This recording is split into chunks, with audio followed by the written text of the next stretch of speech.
फिलिस्तीन को देश का दर्जा देगा कनाडा, ये जानकारी सामने आ रही है। सितंबर महीने से देश के रूप में कनाडा मान्यता देने जा रहा है फिलिस्तीन को, पैलेस्टाइन को। कनाडा के प्रधानमंत्री मार्क कार्नी ने इसका ऐलान किया है। यूनाइटेड नेशन में कनाडा ने बड़ा ऐलान कर दिया है। कार्नी ने इसका ऐलान किया। कनाडा के पीएम कार्नी, यूएन में कनाडा ने ऐलान कर दिया, फिलिस्तीन को मान्यता देगा कनाडा।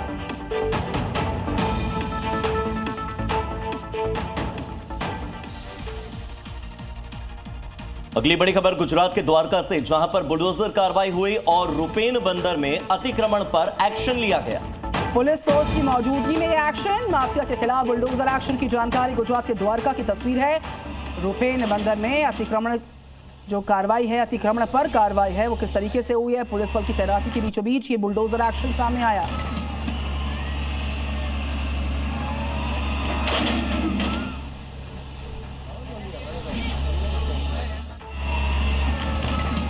देखिए ये तस्वीरें, इससे पहले आपने बाबा का बुलडोजर देखा होगा और योगी का बुलडोजर देखा होगा। ये दादा का बुलडोजर है जो कि गुजरात के द्वारका में चल रहा है और इस वजह से यहाँ से अतिक्रमण हटाया गया। पुलिस फोर्स की मौजूदगी में थोड़ा बहुत विरोध का भी सामना करना पड़ा।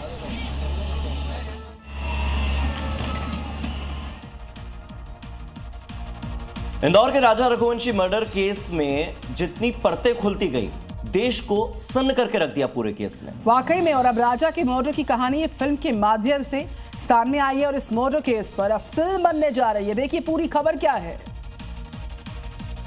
और हनीमून मर्डर मिस्ट्री के सच को पर्दे पर लाने के लिए राजा के परिवार ने फिल्म बनाने की बात कही। परिवार का मानना है कि यह कोई हादसा नहीं बल्कि एक सुनियोजित साजिश थी, जिसे हनीमून के नाम पर बड़ी चालाकी अंजाम दिया गया था। यही वजह से फिल्म का नाम भी रखा गया है, हनीमून इन शिलांग रखा गया है। फिल्म की स्क्रिप्ट को अंतिम रूप दिया गया है, जिसमें राजा की जिंदगी, उसका व्यक्तित्व, उसकी शादी और फिर हनीमून के दौरान हुई रहस्यमयी मौत। इस फिल्म में राजा की शादी से लेकर उसकी रहस्यमयी मौत तक की हर परत को दिखाया जाएगा। परिवार का कहना है कि यह फिल्म सिर्फ एक कहानी नहीं है बल्कि राजा के लिए न्याय की लड़ाई है। परिवार चाहता है कि जो सच्चाई अब तक नहीं सामने आई वह इस फिल्म के जरिए जनता और कानून के सामने आए। बुलंदशहर हिंसा मामले में जानकारी मिल रही है कि 38 दोषी करार दिए गए। इंस्पेक्टर की हत्या में 38 लोग दोषी करार दिए गए हैं। स्याना में इंस्पेक्टर की हत्या हुई थी। आपको वो पूरा का पूरा जो हिंसा का घटनाक्रम होगा, वो घटनाक्रम याद होगा। इंस्पेक्टर सुबोध सिंह की हत्या कर दी गई थी। 38 दोषी करार दिए गए हैं। कोर्ट अब दोषियों को सजा सुनाएगी कल। सुबोध सिंह की हत्या में 38 लोग दोषी करार दिए गए हैं। कल सजा का ऐलान। और ये बड़ी जानकारी बुलंदशहर से सामने आ रही। हिंसा केस में 38 दोषी करार दिए गए।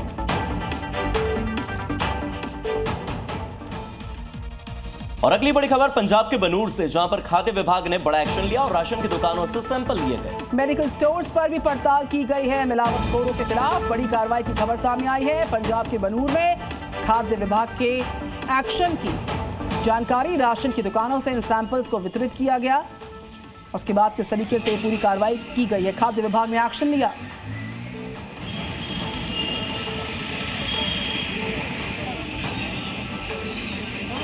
तो मेडिकल स्टोर्स पर पहुंचकर पड़ताल होती है। मिलावटखोरों के खिलाफ ये बड़े एक्शन की तैयारी है और उसी फहरिस्त में ये पूरी कार्रवाई सामने आई है। बनूर इलाका पंजाब का खाद्य विभाग ने एक्शन लिया और अलग अलग दुकानों पर पहुंचकर वहां से सैंपल्स को एकत्रित किया गया। राशन की दुकानों पर पहुंचे, मेडिसिन शॉप्स पर पहुंचे खाद्य विभाग के अधिकारी और ये पूरा एक्शन वहां पर देखा गया।